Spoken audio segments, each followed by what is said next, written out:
May nakawala tayong kalapate mga kalapatids. Ayun no. Okay, nga nakawala yung barako natin. Ngayon, try natin ulihin. Ito yung asawa niya. Nakawala din to kanina. Hindi lang natin na video. Ngayon hawak ko yung asawa niyang babae. Tatawagin natin. Ayun siya. Yan. Hindi naman naalis to dahil nandito yung asawa. Okay, tara dito, tara. Ayun, bumabara-bara ako siya. Siya si Idol Madla, nakakahanga, may mga hawak, gandang linyada. Ika'y inspirasyon kung bakit hanggang ngayon ako'y palaging kumakarera. Ay mga kalapatids, ito. Try natin takmain ngayon yung isa.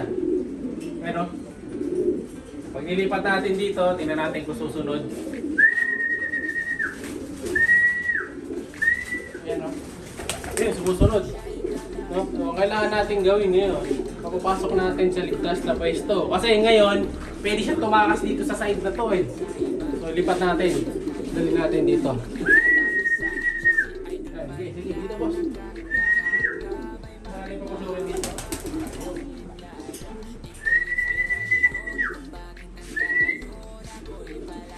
Dito boy, dito. Dito.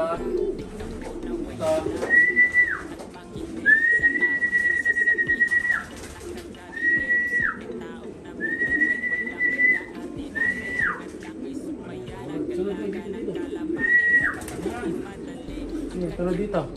Sunod.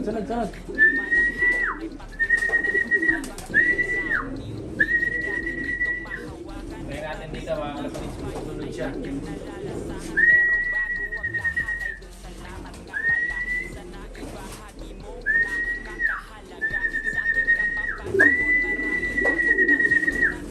Ayaw pa niya sumunod.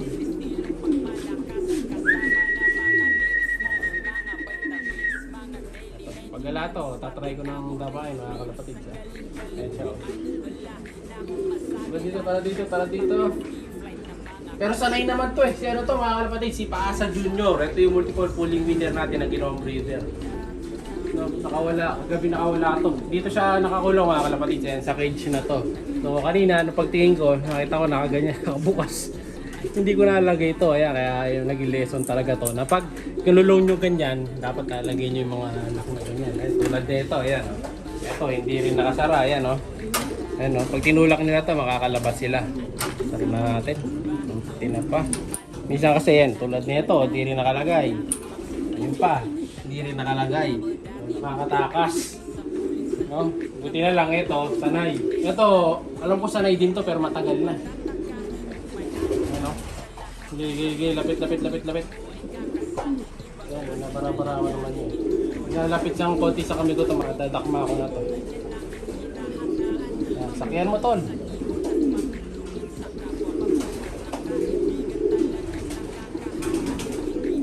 Uy! Ayan, mga kalapatid, sa huli ko. Yo, nahuli din natin. Taklat na pa. Yan, swerte, nahuli ko pa. Kung di ko ito nahuli, sige, taas mo nga boy. Wala na tayong breeder. Ay, naglugon pala siya mga kalapatids. Ayun, grabe yung lugon. So, be-break na natin siya sa pares. Tatanggalin na natin sa pairing to. Ayun. So, balik na natin ngayon dito. So, dito sila nakakulong. So, ito yung asawa niyang babae. Hinihingal yung babae niyang asawa. Oh. So, yan yung babae. Ayun. Sana yan dyan kasi Jacel talaga nakalagay. No? So, yan si Ninja yan. Kung nagkakamali. No? So, asawa niya, ito. Paasa Junior, yung ating multiple pulling winner. Ayan o. Naglugon. Ayan mga kalapati. Grabe yung lugon niya sa katawan. Ayan o. Patubo o. Full bolt. So tatanggalin natin yung ano na ito pares. Pabaklasin ko muna. Pero for now, dito muna sila. Pag-samahin muna natin. So, ayan yung mag-asawa. No? Hindi na makakatakas ulit yan. Ano ko na gagawin ko? Kunti na pa. Buti na lang. Nakita ko kagad. Nung inangat ko to, hindi pa sila umalis kanina eh. Buti na dito pa sila sa ibabaw nito oh. Sayang, hindi na ako na ng CCTV. Kung nakatakas to, magagaya to doon sa dati nakatakas natin na ibon na nawala na. O ayan, buti na lang. Safe pa yung warrior natin. Sasara na natin. Lesson learned. Kailangan talaga nilalagay ito. Saka sa umaga, check nyo kung may laman pa yung mga cage nyo. Baka minsan wala na eh. Yan, tulad yan. O, ito, nakabukas to kasi wala naman laman talaga yan. Dito, ayan, may mga laman na lahat to. Ito, mga bagong pairing ko lang pala to, mga kalapatids. Ayan. Diba? Ito yung isa sa mga pinagpares ko na latest. Ito yung Basra Mentor, saka yung Ex Machina Bird. Ayan, pinagpares ko. Ayan, bagong ano lang sila. Bagong pairing lang, kagabi lang to. So, naiwan ko bukas yung kabila dahil nag-ayos ako gabi ng mga pairing eh. Yun o, may itlog na rin pala dito, mga kalapatids. Kukuha ko lang ng itlog to, tapos tatanggalin na natin yan eh. Ayan, sakto. Ayan o, laki ng itlog oh. So lilipat ko to sa, may dumi pa, iba nating breeder na makasabay nilang umitlog. So ang nakasabay nito, kung di ako nagkakamali, yung mga nasa labas. So lilipat natin tong itlog na to. Ngayon, tabi muna natin dito. Ayan. So pala tandaan yan. Lalagyan ko na lang ng sulat mamaya. So umitlog na sila. So bilang lang kayo ng 2 araw, second egg na yun. Tapos dito sa kabila, ay, may bantay pala tayo na aso. Ayun o, ito may kasabay din silang siya dito, mga kalapatid siya. No? So dito, meron naman tayong, sino tong nasa madilim na to? Sino ba to? Yung Chachamsing Cross Masili. Ayan, umitlog na rin. Lagyan natin sa sulok yung pugad. Pag nasa gitna kasi minsan nababasag eh. Ayan, lagyan na natin yung kanilang itlog dyan. Ito rin yata, itlog na ba o may itlog na?